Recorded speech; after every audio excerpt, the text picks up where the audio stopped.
อย่าเน้นโหยหาจงเน้นรักษาสิ่งที่มีอยู่อย่าโหยหาสิ่งที่เฮาขาดหายไป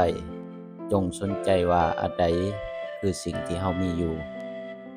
ยามที่เฮามีสิ่งที่ดีที่สุดอยู่ในมือของเฮา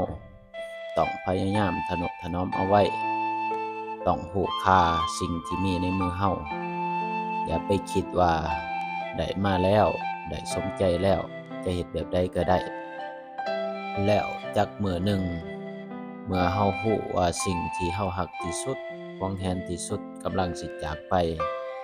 บ่มีทางแก้ไขถึงมื้อนั้น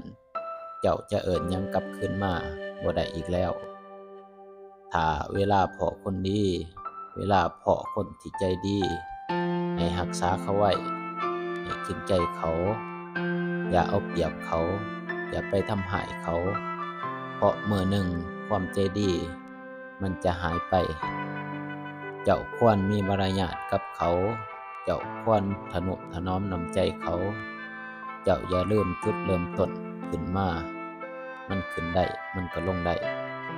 ถ้าพ้อคนแบบนี้จงรักษาเขาไว้ให้ดี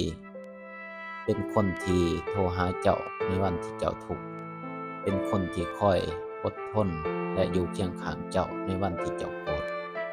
เป็นคนที่ยอมขอโทษในวันที่เจ้าผิดเป็นคนที่บ่ยอมไปไสถึงแม้นเจ้าจะไล่ก็ตามเป็นคนที่เข้าใจเจ้าในวันที่เจ้าบ่มีเหตุผลเป็นคนที่ห่วงใยถึงจะแม่นเรื่องเล็กๆน้อยๆจนเจ้ารู้สึกรำคาญถ้าพ้อคนดีแบบนี้แล้ว